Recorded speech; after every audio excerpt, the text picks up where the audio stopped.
I hope everybody's school year is off to a good start.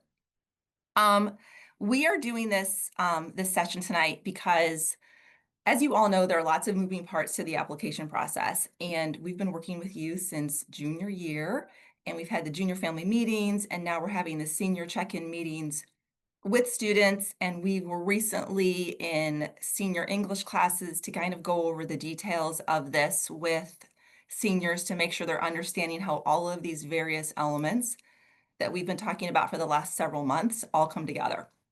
And so it's really important that even though students are definitely driving the bus on applying to college, obviously, that parents and guardians who are the support system at home have an understanding of how of these various elements work together, the information we're sharing with students, timing, things of that nature. So our hope is that you leave this PowerPoint presentation tonight having a much better understanding of how all of these elements work together to lead to a successful application process. As most of you know, Mrs. Bunton has taken on a different role at a different school. So to ease the transition for the class of 26, we decided that it would make the most sense for me to handle the college application process for this class. And then when we start working with juniors, Mrs. Lewis, who is the new Mrs. Bunton, and I will go back to the alphabetic split. So for the class of 26 only, I'm the point person. So I will be writing letters of recommendation, processing transcripts, meeting with students, helping support them throughout the process. So please don't hesitate to reach out to me if you have follow-up questions, just want to connect. There is an option on Canvas to sign up for a 15-minute parent phone call. So I strongly encourage you to take advantage of that if you want to touch base, but we don't need a full-on meeting. Obviously, I'm checking email all the time, so feel free to reach out. So I think we're going to go ahead and get into it. So the first thing I want to draw your attention to is something called the College Application Guide. This is exactly what it sounds like. It's one document that addresses the various elements of applying to college. This is linked on Canvas and has been shared with students directly, but it's kind of a one-stop shop. So as we've shared with students when we meet with them individually, 95% of the time they're working on their college applications at home, on the weekends, after school, when they don't have access to me necessarily. And so this document kind of addresses those things that students find most confusing so that they don't need to necessarily ask me if they want to know when the senior questionnaire is due or when transcripts are due. So we have it broken down into kind of a timeline for the senior year, basically what is coming up month by month. And I'm going to talk about some of these things that you're seeing here. It's pretty front loaded, as you can see. But this just gives a general overview of kind of the timeline of things.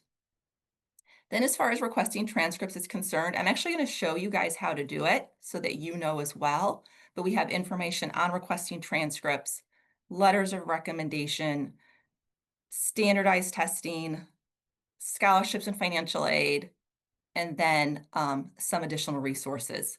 So this isn't like everything regarding the college application process, but these are the big ticket items. Again, this is linked on Canvas. It will be shared directly with you via Mr. Voinovich's Friday email.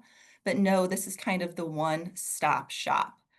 And I apologize if you are seeing all my tabs open up. We're not quite sure how to get rid of those tabs. So that's the college application guide. So the college application itself is divided into four main elements. The application for admission, which in most cases is the common application. And then within the common application, there's the application fee, essays, activities, resume. All of those elements make up the common app. Your students are working on the Common App now. Depending on how many schools the student is applying to or the type of school they're applying to really determines how long it takes a student to apply to college. Students who have many supplemental essays because they're applying to more selective institutions, it's going to take them more time than a student who is not applying to schools like that. So there's really no consistent timeline for how long it takes. But if a student really were to sit down and focus, they can complete the main section of the Common Application, no supplemental essays in probably 45 minutes to an hour. It's the supplemental essays that take up the most time. So that's kind of part one, the application itself. The student is entirely in charge of that element. Then there are transcripts, counselor letter of recommendation, secondary school report, and a school profile. These are things that I am responsible for sending. Transcripts are pretty self-evident. It is a record of the student's academic performance. Counselor letter of recommendation is the official endorsement from Wyoming High School. Secondary school report and school profile talk about Wyoming High School so that admission officers understand what type of high school Wyoming is. It gives them a greater appreciation for the rigor, the academic challenges students face when they attend a school like Wyoming. Then we have standardized test scores, the ACT or the SAT. The ACT and the SAT are used interchangeably in the admissions process. Schools do not prefer one over the other. So whichever one is best for the student is the score that will be submitted. There are also schools that are test optional. So for the 25-26 application cycle, there are many schools that do not require standardized test scores for the student to be eligible for admission. This is a conversation we are having in our senior check-in meeting. We are talking about the schools the student is applying to. We're talking about their standardized test scores, and we are talking about the standardized testing policy at that institution. And we're determining together if it makes sense to send scores or if it makes sense to apply test optional. If a student's score is within the range of that institution's average set of scores, even if it's on the low end of the range, we do encourage students to submit those scores because that additional data point can be very helpful. One thing I do want to highlight, and this is the thing that historically is overlooked, is that in most cases, the scores, whether it's ACT or SAT, need to be sent directly from the testing agency. There is a section of the Common Application where students are asked about test scores, and students can self-report their scores there, but they also need to be sent from ACT or the College Board. And that is just a matter of logging into students' accounts on those testing platforms, selecting send scores, and then they are sent electronically. Students forget to do this. We remind them, but it would be helpful if you reminded them as well. If a student is done with all of their standardized testing, they don't plan to retake in September or October, then they can send those scores now. If that is the first piece of information that arrives on a student's behalf, that is fine. The colleges start an electronic file and then add to it as those other pieces come, like the school profile, like the transcripts, like the application itself. And then that final element is teacher letters of recommendation. Not every school requires teacher letters of recommendation, but most of our students do have at least one teacher who is writing a letter in support of their college application. So the most important part of this slide is that the various pieces of the application do not need to arrive at the same time. The most crucial piece of information is the application for admission. If that is not there by the deadline, the student has missed the deadline. There is no wiggle room there. Whereas there is a little bit of wiggle room for some of these other elements. So when a student is done with their application, they should submit that application even if the teacher letter of recommendation has not been submitted, or transcripts have not been submitted. So again, we're not coordinating submission of documents. Once a student makes the request of their teachers, of me to send the transcripts, they're kind of out of it. We send those documents when they are ready. And while the student is working on their application, they send it when they are ready. So transcripts, counselor evaluation, and the secondary school report. These things need to be requested 1 month in advance. And that request is made in SCORE. And so how a student does that is they log into their SCORE account, which I'm going to pretend I'm a student, and they navigate to the My Colleges tab, and they simply add the school to the applying column. So for my pretend student, She is applying to 6 schools, and they are all listed here in the applying column. Were this student want to add another school, she simply clicks add to following, and she types in the name of the institution. And she wants to apply to Marquette. The student indicates that they are using the common application, the appropriate deadline, and then they hit save, which I cannot do because my little face is in the way. Okay. And then that adds that school to the applying column. There's Marquette. So when a student does this, when they add their schools to the applying column, I receive an email. So that is the trigger for me to begin preparing documents to submit to Clemson University, to Butler University, to every school listed here. And we ask that this happen a month in advance of the deadline. So for example, Clemson, they have an October 15th deadline. If Clemson were not already in the applying column, they would need to be in the applying column by September 15th. We have shared this with students many, many times, and we will share it again, basically weekly, until we kind of get past that first round of deadlines, which for most students is November 1.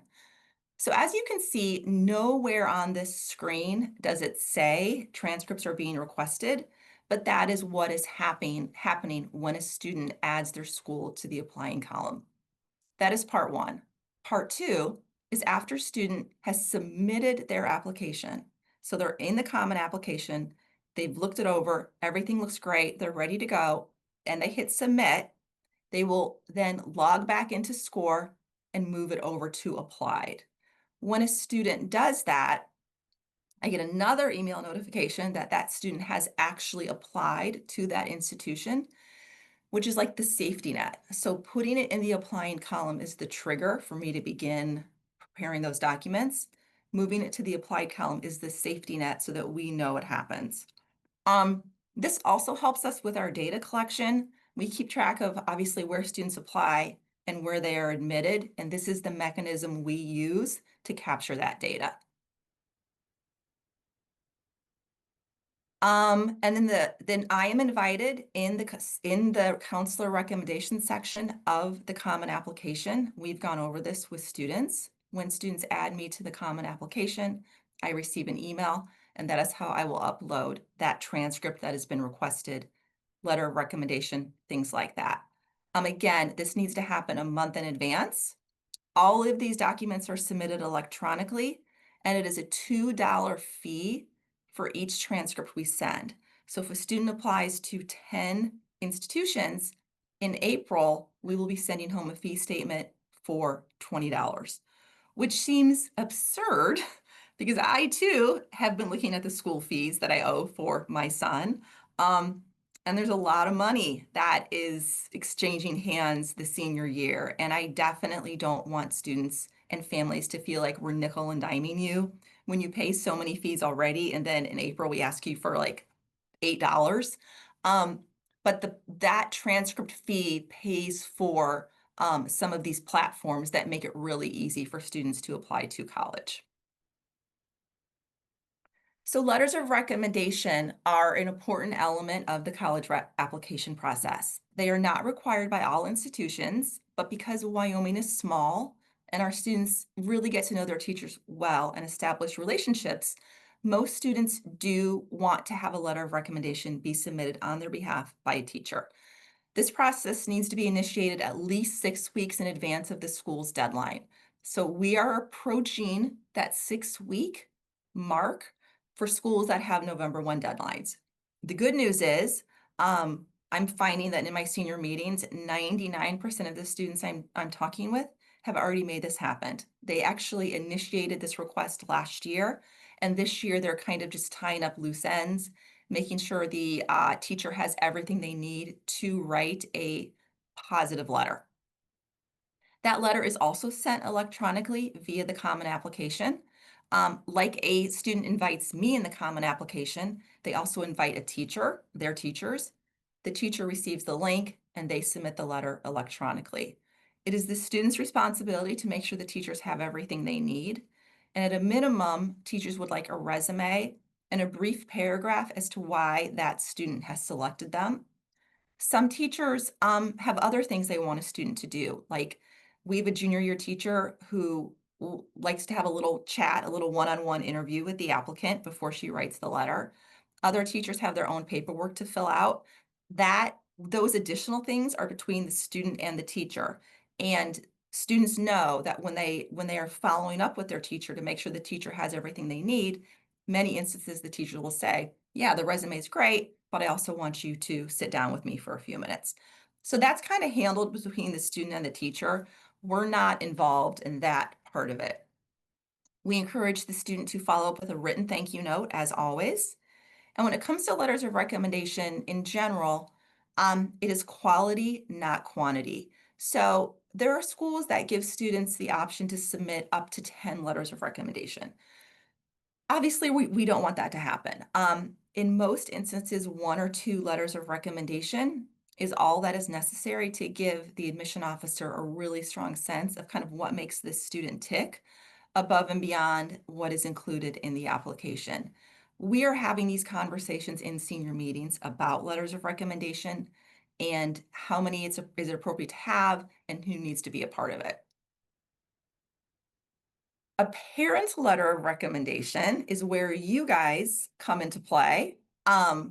And they're vacuuming in the main part of my office, so it might get loud.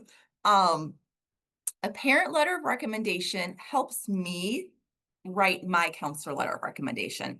So I know this group of students really, really well. I mean, part of the reason why I wanted to work with them, all of them, is because this is the class of 26. Like these are my people. And so I'm really, really excited about the opportunity to support students as they go through the process. But I don't know all the students, and no one knows your student as well as you do. So a parent letter of recommendation provides some additional guidance that helps me make my letter of recommendation as robust as possible. And we've linked it here. It's really very straightforward. What do you wish I knew about your student?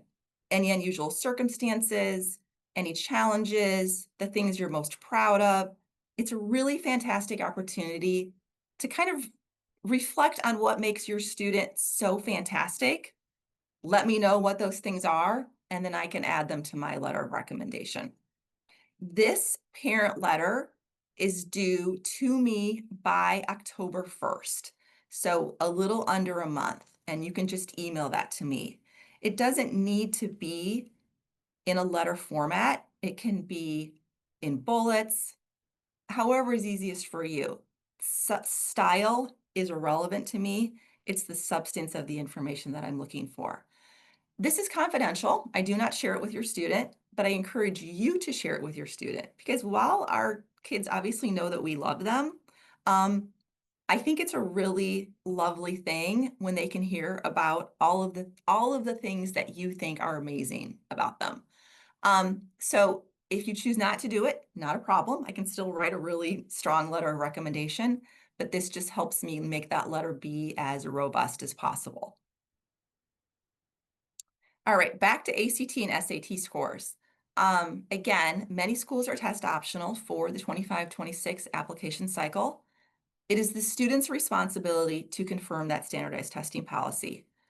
I don't have the mental capacity right now to keep track of all of these changes in testing policies because they change all the time. Last spring, I would get an email every day saying, we're still test optional. No, we're not test optional. And it's such an easy thing for students to find out. It's a simple Google search that we put that solely in the student's area of responsibility to determine that standardized testing policy. The only big surprise this year was Ohio State.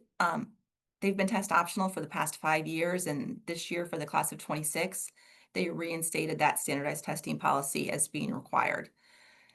If it is optional, it is truly optional. Students are not at a disadvantage if they do not submit scores.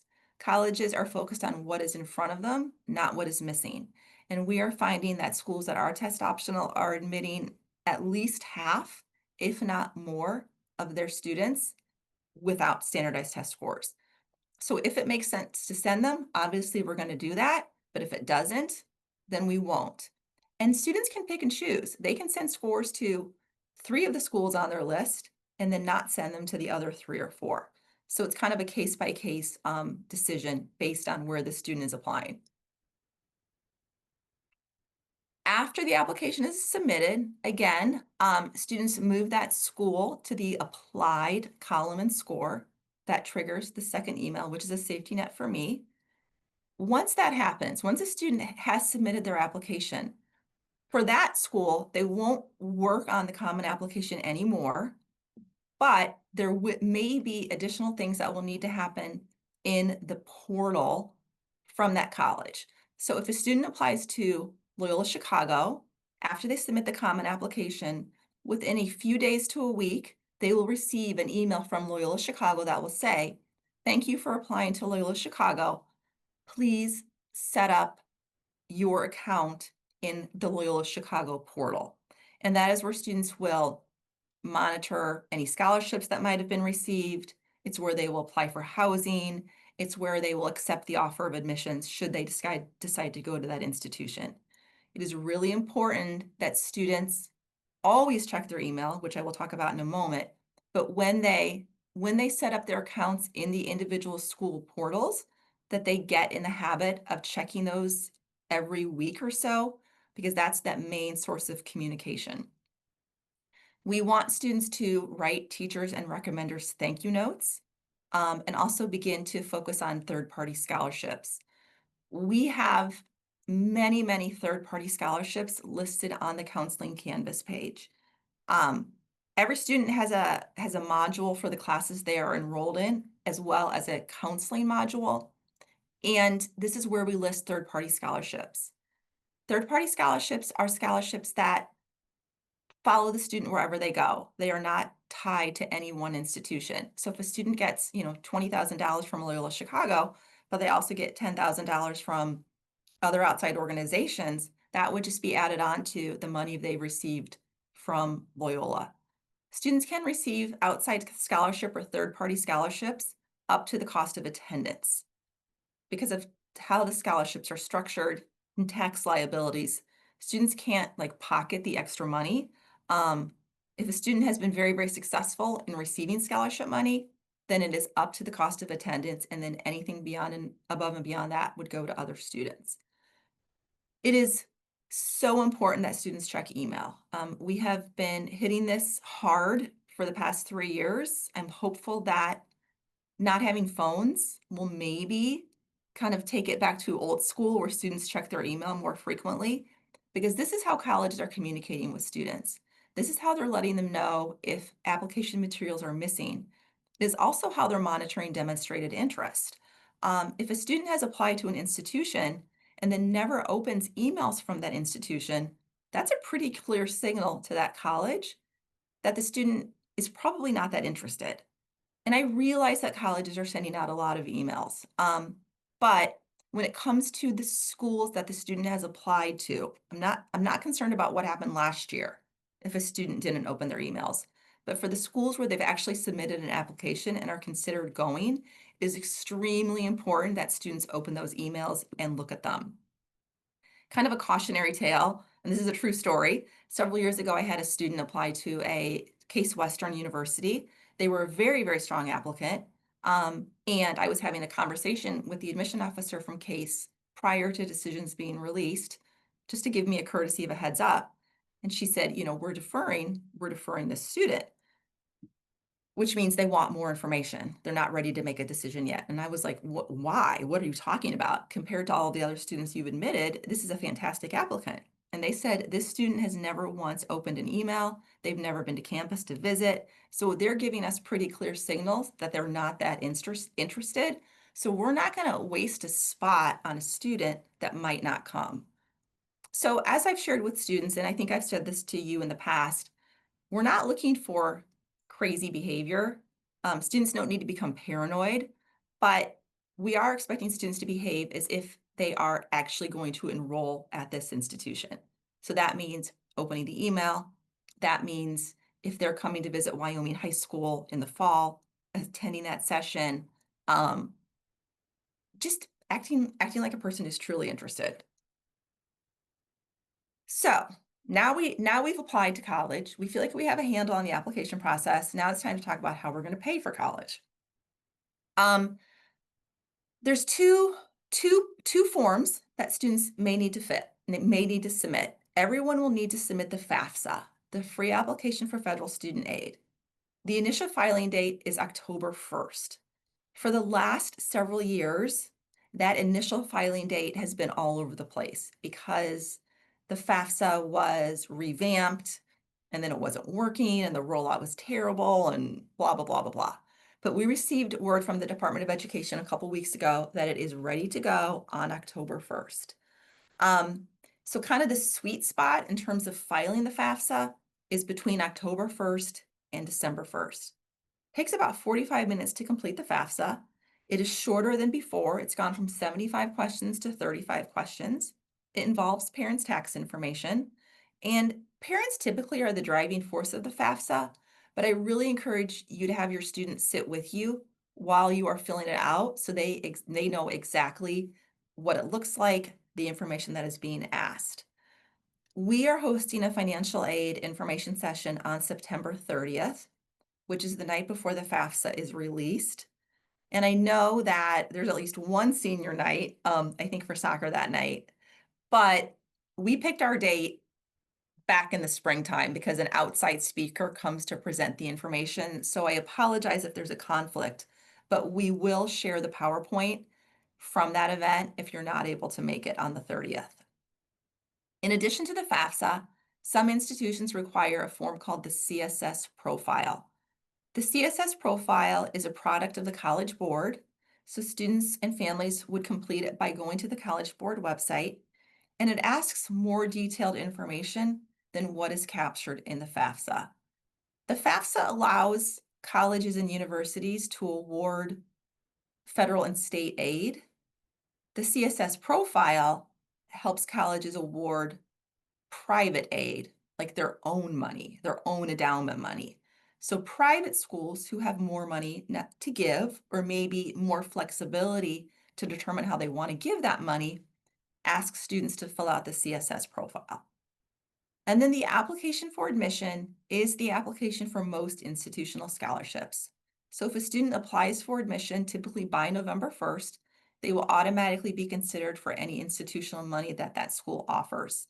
Third-party scholarships, again, are linked on Canvas.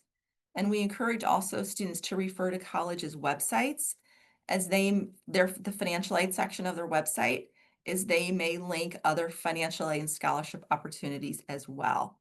And as a reminder, attend our financial aid information session on September 30th.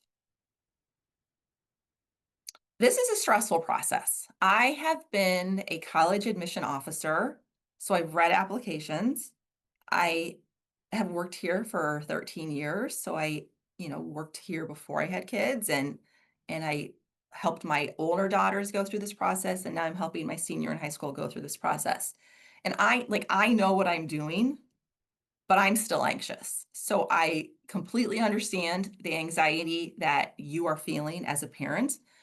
This is really an exciting time, but there's a lot riding on students handling this process successfully.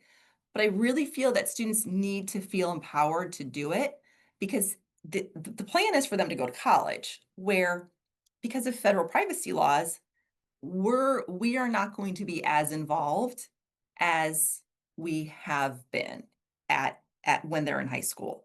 So really letting students take charge. When we have a meeting, the meeting is typically just with me, not parents, at this stage in the game. Having them ask their teachers for letters of recommendation, contact admission officers, just kind of take the lead. We keep parents in the loop through something called the weekly application update. Goes out every Friday, and it basically reiterates all of the things we've been sharing with students. So when it's time to request transcripts, we're going to link that information in the weekly application update. When the FAFSA goes live, we're going to link that information in the weekly application update. It's shared with students via Canvas, and it is linked in Mr. V's Friday email. I also encourage you to not necessarily crowdsource your questions. I mean, we all do it. We all take to Facebook or talk to our friends. But this is a pretty individualized process. And so, depending on where your student is applying and their academic profile, the advice I give them might be really different than the advice I give a different student. And if you compare notes with their parents or the two students compare notes with each other, someone's going to walk away leaving confused. So if you are really concerned about something or you have, you have a question, please don't hesitate to reach out to me. I would rather have you ask me and know that the information you are given is accurate versus not quite right. So I joke with the students that I really only want them to listen to me about anything regarding this process, but I also want them to listen to you too. Be intentionally vague with people who don't have a vested interest. One of the things I've noticed going through this process with my older daughters and now with my son is, when I'm out and about or when our students are out and about, like everybody's asking them, where are you applying to college? What's the plan for next year? And it's really stressful to constantly be having to answer that question. And so my response is, and I encourage your student to just say, you know what, I've got a really great list of schools I'm excited about, and leave it there. We don't owe anybody any more information than that. And then lastly, be confident in the outcome of the process, knowing that most students love where they end up. It is not an easy transition.